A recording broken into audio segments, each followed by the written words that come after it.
तो कहानी की शुरुआत में हमें बताया जाता है कि कई साल पहले दुनिया पर देवताओं और राक्षसों का राज हुआ करता था, जिनमें से एक देवता ज्यूस के बेटे परस्यूस ने क्रैकन नाम के एक खतरनाक राक्षस को मारकर इंसानों की रक्षा की थी। पर अब वो एक आम इंसान की तरह जिंदगी जी रहा था, जो कि उसने खुद चुनी थी। हालांकि उसके पिता ज्यूस ने उसके सामने देवता बनने का प्रस्ताव रखा, लेकिन परस्यूस ने अपने पिता के इस प्रस्ताव को ठुकरा दिया। यहाँ तक कि उसने इंसानों की ही तरह कई कठिन परिस्थितियों का सामना भी किया, जिस बीच बीतते हुए समय के साथ किस्मत ने उससे उसकी वाइफ को भी छीन लिया, जिसकी आखिरी इच्छा थी कि परस्यूस उनके बेटे को एक देवता या योद्धा बनाने के बजाय एक आम मछुआरा ही बनाए, क्योंकि इस तरह से ही परस्यूस और उसका बेटा खतरों से दूर रहेंगे। इसलिए उसने कभी भी अपने पिता यानी कि ज्यूस को याद नहीं किया। साथ ही वो अपने बेटे के साथ एक आम मगर खुशहाल जिंदगी जी रहा होता है। मगर एक दिन परस्यूस से मिलने के लिए ज्यूस खुद आते हैं, क्योंकि उन्हें परस्यूस की मदद की सख्त जरूरत थी। वो उससे कहते हैं कि लोगों ने अब देवताओं को पूजना बंद कर दिया है, जिस कारण देवताओं की शक्तियां दिन प्रतिदिन कम हो रही हैं, और जैसे जैसे देवता कमजोर होते जाएंगे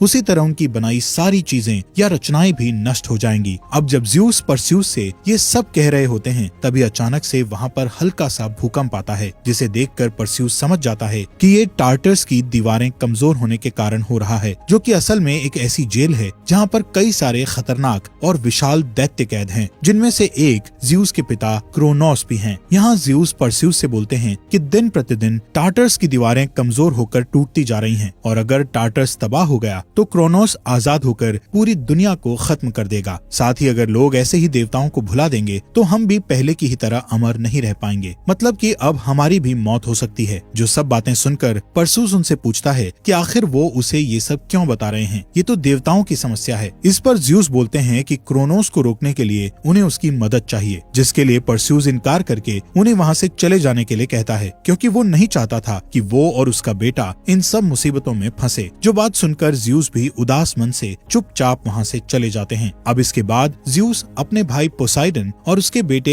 एरीस के साथ अंडरवर्ल्ड में अपने तीसरे भाई हेडिस से मिलने के लिए जाते हैं, ताकि उसकी शक्तियों की मदद से तीनों भाई टार्टर्स की दीवारों को टूटने से बचा सकें। लेकिन हेडिस उनका साथ देने से इनकार कर देता है, और यहाँ वो एरीस के साथ मिलकर ज्यूस और पोसाइडन पर हमला कर देता है, जिससे हम समझ पाते हैं कि पोसाइडन का बेटा एरीस भी हेडिस से मिला हुआ है, क्योंकि ये दोनों ही चाहते हैं कि वो क्रोनोस को आजाद होने में मदद करें, जिसके बदले वो क्रोनोस से अपनी अमरता वापस हासिल कर सकें। और यहाँ दोनों मिलकर ज्यूस और पोसाइडन को हराकर कैद कर लेते हैं। इसी बीच हमें दिखाया जाता है कि टार्टर्स की दीवार टूटने के कारण उसमें से अलग अलग खतरनाक क्रीचर्स बाहर निकलते जा रहे हैं, जिनमें से हम एक 2 मुंह वाले ड्रैगन को भी देखते हैं, जो निकलते ही तुरंत परस्यूस के गांव पर हमला कर देता है। जहाँ जब परस्यूस मछलियां पकड़ रहा होता है तो वो इस तबाही को देखकर उस ड्रैगन से सीधा लड़ जाता है, जिस दौरान वो किसी तरह से उस ड्रैगन को हरा तो देता है, लेकिन इस लड़ाई में वो काफी ज्यादा घायल हो जाता है, जिस कारण वो अपनी मरहम पट्टी करवाने के लिए एक औरत के पास जाता है, जो उसके बारे में सब कुछ जानती थी। वो परस्यूस से बोलती है कि लोग देवताओं को भुलाते जा रहे हैं, जिस वजह से हालात दिन पर दिन बदतर होते जा रहे हैं, इसलिए उसे कुछ न कुछ तो करना चाहिए, क्योंकि ज्यूस के बेटे होने के कारण वो भी एक देवता ही है। अब यहाँ उसकी इस बात पर परस्यूस उसे बताता है कि उसने अपनी मरती हुई पत्नी को वचन दिया है, वो कभी भी अपने बच्चे को इस लड़ाई और खतरे के माहौल में नहीं ले जाएगा। इस पर वो औरत उसे समझाती है कि जब तुमने वादा किया था तब सिचुएशन कुछ और थी, और आज सिचुएशन अलग है, इसलिए उसे अपने फर्ज से मुंह नहीं मोड़ना चाहिए। जिसकी ये बात परस्यूस को सोचने पर मजबूर कर देती है, और वो अपने बेटे के साथ एक जगह जाता है जहाँ ज्यूस का मंदिर था, मगर उस मंदिर की हालत काफी ज्यादा खराब हो चुकी थी, क्योंकि अब देवताओं को पूजने के लिए यहाँ कोई भी नहीं आता था। हालांकि यहाँ परस्यूस अपने पिता ज्यूस को याद करता है, लेकिन वहाँ ज्यूस के बजाय घायल पोसाइडन प्रकट होते हैं, क्योंकि ज्यूस को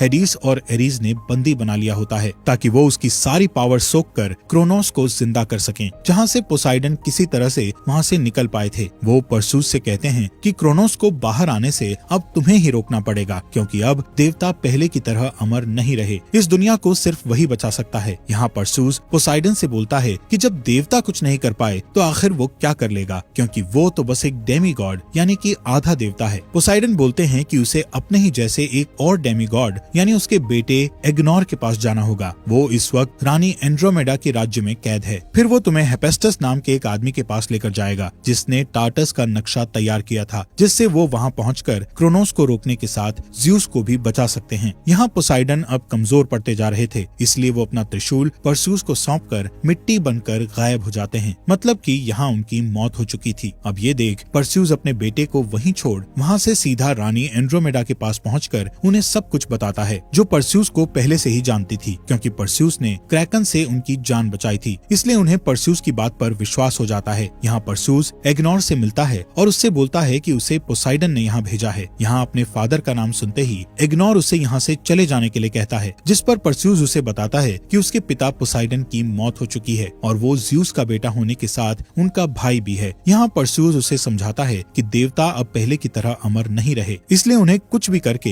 ये सब कुछ रोकना होगा, जिसके लिए वो उन्हें हेफेस्टस नाम के आदमी के पास ले चले। अब यहाँ अपने फादर की मौत की खबर सुनकर एग्नोर उसकी बात मान जाता है। फिर रानी एंड्रोमेडा, एग्नोर और परस्यूस कुछ सिपाहियों समेत हेफेस्टस को ढूंढने निकल पड़ते हैं, जो कि एक अनजान आइलैंड में रहता है। अब इस सफर के दौरान एग्नोर परस्यूस से शेयर करता है कि हेफेस्टस भी असल में उनके फादर्स की तरह ही एक देवता था, जिसने पोसाइडन, हेडिस और ज़्यूस के हथियारों को अपने हाथों से बनाया था, जिन्हें अगर मिला दिया जाए तो वो एक ऐसा शक्तिशाली हथियार बन जाता है जिसकी मदद से क्रोनोस जैसे ताकतवर दैत्य को भी मारा जा सकता है। दरअसल हेफेस्टस खुद भी एक देवता था, जिसकी शक्तियाँ ज़्यूस और पोसाइडन ने उससे छीन ली थी, क्योंकि उसने एक समय पर हेडिस की मदद की थी, जिस कारण अब वो लोगों की नजरों से दूर एक अनजान आइलैंड पर आम इंसानों की तरह जिंदगी बिताता है। अब जल्द ही ये लोग उस आइलैंड पर पहुंच जाते हैं, लेकिन हेफेस्टस तक पहुंचने के लिए इन्हें एक घने और विशाल जंगल से होकर गुजरना था, जहां परस्यूस देखता है कि उस जगह काफी सारे ट्रैप्स या फंदे लगे हुए हैं, जिनमें से एक में एग्नोर गलती से फंस जाता है और उसके फंसते ही कोई उसे अपनी तरफ खींच लेता है, जिसे परस्यूस बचाने के लिए उसके पीछे भागता है कि तभी उसकी तरफ कोई एक पेड़ की डाल फेंकता है, जिससे परस्यूस बाल बाल बचता है। और तभी अचानक से उसके सामने बहुत ही विशाल एक आंख वाला दैत्य आता है, जिन्हें इस मूवी में साइक्लॉप्स बोला गया है, जो कि इतना बड़ा था कि वो किसी भी इंसान को मच्छर की तरह मसल दे। लेकिन परस्यूस उससे बहादुरी से लड़ने लग जाता है और फिर वो किसी तरह से उस साइक्लॉप्स को नीचे गिराने में कामयाब हो जाता है। फिर वो उसके ऊपर चढ़कर उसे पोसाइडन के दिए हुए त्रिशूल से मारने के लिए बढ़ता है, मगर तब तक वहाँ और कई साइक्लॉप्स आ गए थे, जो कि जब परस्यूस के हाथों में वो त्रिशूल देखते हैं तो वो सभी उसके सामने अपने घुटने टेक देते हैं। साथ ही वो एग्नोर को आजाद करने के साथ उन्हें हेफेस्टस तक पहुंचने का रास्ता भी बताते हैं, जहां पहुंचकर परस्यूस हेफेस्टस से सब कुछ बता देता है। जो बात जानकर हेफेस्टस बोलता है कि अगर क्रोनोस आजाद हो गया तो ये पूरी दुनिया तहस नहस हो जाएगी। यहाँ परस्यूस उनसे बोलता है कि आपने ही देवताओं के 3 सबसे शक्तिशाली हथियार बनाए हुए हैं, जिसकी मदद से पहले भी क्रोनोस को हराया जा चुका है, इसलिए अगर वो उनका साथ दें तो इस मुसीबत का सामना कर सकते हैं। पर हेफेस्टस का कहना था कि वो अब एक आम इंसान है, उसकी शक्तियाँ उसके पास नहीं है, भला वो क्या ही कर लेगा। तो उसकी इस बात पर एंड्रोमेडा उसे हिम्मत देते हुए बोलती है कि एक आम इंसान नामुमकिन को भी मुमकिन कर सकता है। इसलिए हेफेस्टस इनकी मदद करने के लिए तैयार हो जाता है, क्योंकि उसने टार्टस के साथ अंदर के कैद खाने को भी बनाया होता है, तो उसे एक सीक्रेट रास्ता पता होता है, क्योंकि उस वक्त उसने खुद बाहर से टार्टस में दाखिल होने के लिए एक सीक्रेट रास्ते का निर्माण किया था, जो कि एक भूल भुलैया से होते हुए जाता है। हेफेस्टस बताता है कि जरूर उन्होंने हेडिस को टार्टस के बीचों बीच कैद किया होगा, ताकि क्रोनोस आसानी से उसकी शक्तियाँ खींच सके, जो बात सही भी होती है। फिलहाल जब ये लोग उस भूल भुलैया की तरफ जा रहे होते हैं तो वहाँ पर इनका रास्ता रोकने के लिए एरिस आ जाता है। अब क्योंकि इनके साथ एंड्रोमेडा के कुछ सिपाही भी थे, तो उन्हीं में से किसी ने एरिस की प्रार्थना की होगी, क्योंकि वो असल में युद्ध का देवता है, जिस कारण वो यहाँ ऐसे अचानक प्रकट हो गया। और अब एरिस इन सभी को तगड़ी टक्कर देता है, जिसके बाद परस्यूस भी उससे लड़ने की कोशिश करता है, मगर वो उसके सामने बिल्कुल भी नहीं टिक पाता। हालांकि इन सब के बीच हेफेस्टस ने वो सीक्रेट डोर ओपन कर दिया होता है, जिसके जरिए ये लोग टार्टस में पहुंच सकते थे, और हेफेस्टस जल्दी से परस्यूस, एंड्रोमेडा और एग्नोर को उस दरवाजे के अंदर भेज देता है। लेकिन यहाँ एरिस हेफेस्टस की जान ले लेता है, जिसके बाद हमें परस्यूस और बाकी सभी को दिखाया जाता है, जो कि एक नक्शे के सहारे इस भूल भुलैया को पार करने की कोशिश कर रहे होते हैं, जहाँ रास्ते में उनके सामने मिनोटोर नाम का एक अजीब सा क्रीचर आता है, जिसे परस्यूस मारने में कामयाब हो जाता है। वहीं दूसरी तरफ ज़्यूस, जो शक्ति खींचे जाने की वजह से अब कमजोर पड़ चुका था, वो हेडिस से कहता है कि उसने इन सब के लिए उसको माफ कर दिया है और अब वो भी उसे माफ कर दे, क्योंकि उसने हेडिस को अंडरवर्ल्ड में भेज दिया था। यहाँ दोनों ही एक दूसरे को माफ कर देते हैं और हेडिस फैसला करता है कि वो ज़्यूस को यहाँ से आजाद करवाएगा। पर तब तक वहाँ एरिस आ जाता है, जो हेडिस को ऐसा नहीं करने देता, और उन दोनों में इस चीज को लेकर लड़ाई शुरू हो जाती है, जिस बीच एरिस ज़्यूस के हथियार से